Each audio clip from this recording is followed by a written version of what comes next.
Salut à tous pour le avant-match concernant la rencontre PSG-Real Madrid qui va se dérouler pour la Ligue des Champions, pour les huitièmes de finale. Ça va être un très gros match. On va essayer de voir un peu l'état de forme des équipes, voir quelles sont les clés du match et ensuite je donnerai mon pronostic.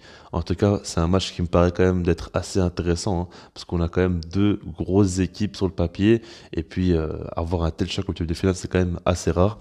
Donc voilà. On va commencer par parler d'état de forme du PSG. Et en fait, c'est vraiment pas un état de forme qui fait rêver. On le sait très bien en Ligue 1, c'est pas terrible ce qu'ils nous proposent. Alors certes, ils ont fait un match face à Lille, ils ont gagné 5-1 et ça a été monstrueux ce qu'ils ont proposé. Mais à côté de ça, il y a beaucoup trop de légères victoires et surtout des matchs où dans le jeu, on voyait trop peu de choses. Des latéraux qui se projettent pas assez, un milieu de terrain qui paraît quand même très faible. Et puis offensivement, l'animation, elle paraît quand même assez bizarre, quoi. Il se passe pas grand-chose. Enfin, je comprends pas trop comment le PSG peut jouer comme ça aussi mal avec une telle équipe. Mais pour moi, tout ça, c'est trompeur. Je vais expliquer pourquoi juste après. Parce que côté Real Madrid, eux aussi, c'est pas une très bonne dynamique. Parce que certes, ils sont premiers en championnat et tout ça.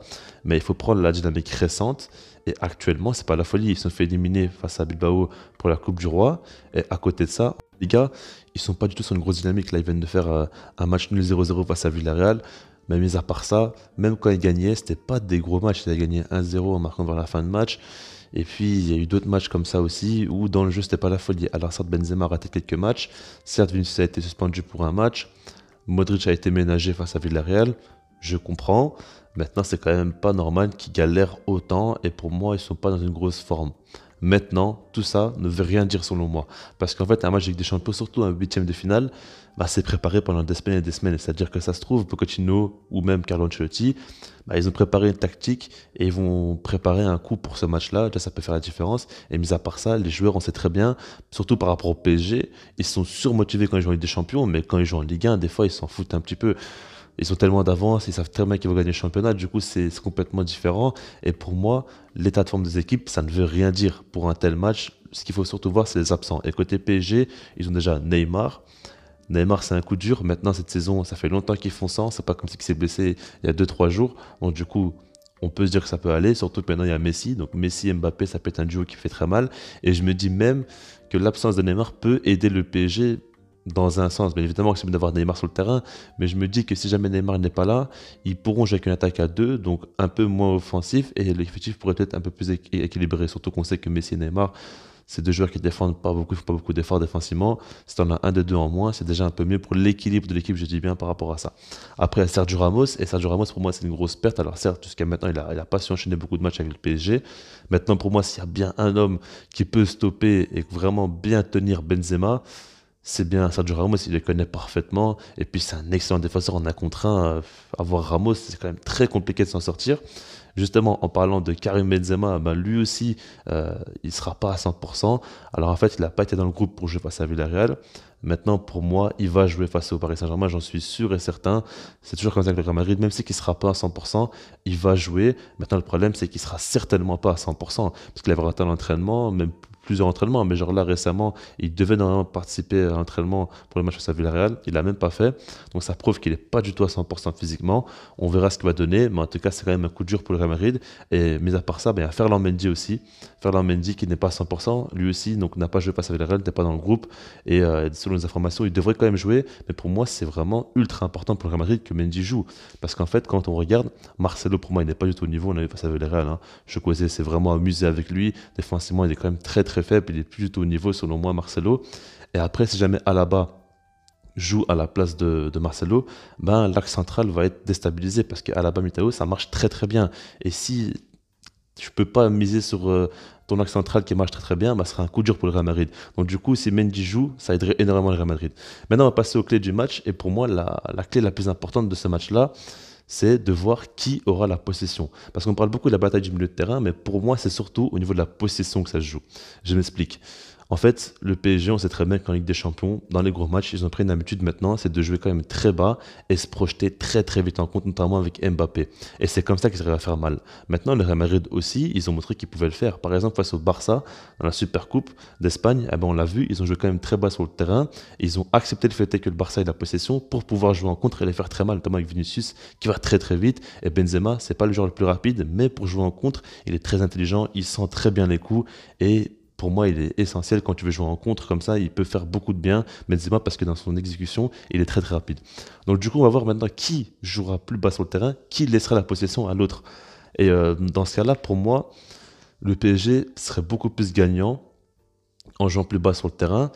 Parce que pour moi, en fait, Messi et Mbappé, offensivement, ça pourrait faire très très mal. Et je me dis que défensivement, ils n'ont pas des latéraux exceptionnels pour défendre. Ils ont un milieu de terrain intéressant, une défense centrale très intéressante, mais c'est Kimpembe, on ne sait jamais avec lui. Il peut faire un énorme match comme il peut faire un très mauvais match. Donc ça faudra voir. Mais après, Marquinhos, pour moi, il assure énormément. Mais je me dis qu'en fait, le Real Madrid, eux, si jamais ils jouent très bas sur le terrain, il y a le facteur Messi qui rentre en jeu. Parce que Messi, il est très dangereux quand il y a de l'espace, mais il peut être très dangereux dans les petits espaces aussi. Vous voyez ce que je veux dire? Donc du coup, c'est par rapport à ce fait-là que je vous dis ça. Maintenant, Carlo Ancelotti, pour moi, c'est un entraîneur qui prend pas beaucoup de risques, donc je le vois absolument pas jouer très haut sur le terrain, mettre un gros pressing en place ou quoi, pas du tout. Mais je me dis que le Real Madrid est meilleur quand en fait ils ont la possession parce qu'ils arrivent à mettre leur rythme, un rythme très lent et ils arrivent à chaque fois à endormir l'adversaire et puis d'un coup attaquer ou même des passes longues de Toni Kroos d'un coup comme ça qui peuvent arriver. Enfin, c'est là pour moi où ils sont vraiment forts. Donc du coup, il faudra voir par rapport à ça et pour moi cette donne-là changera tout. Et donc voilà, maintenant on va passer bien évidemment aux individualités parce que Messi et Mbappé d'un côté, bah déjà c'est très très fort, on le sait très bien. Mbappé fait une saison exceptionnelle. Messi, il monte vraiment en puissance, il est de plus en plus décisif. Hein. Sur 10 derniers matchs, il était décisif 10 fois. Enfin, il fait quand même beaucoup de différences, beaucoup de passes D, quelques buts aussi. Et en Ligue des Champions, il ne faut pas oublier que cette saison, il a 5 matchs, 5 buts avec le PSG. Donc du coup, pour moi, Messi peut clairement faire la différence. Mbappé, ben, lui, il n'arrête pas de faire la différence, donc ça ne m'étonnerait pas qu'il marque. Et du coup, ce duo-là, il faudra vraiment le prendre au sérieux côté Real Madrid, après, bien évidemment qu'ils le savent et qu'ils vont préparer quelque chose en tout cas pour pouvoir le contrer. Parce que du côté de Real Madrid aussi, ils ont un duo, c'est Benzema et Vinicius. Maintenant, le truc, c'est que Benzema ne sera pas à 100%, donc il faudra voir dans quel état il sera.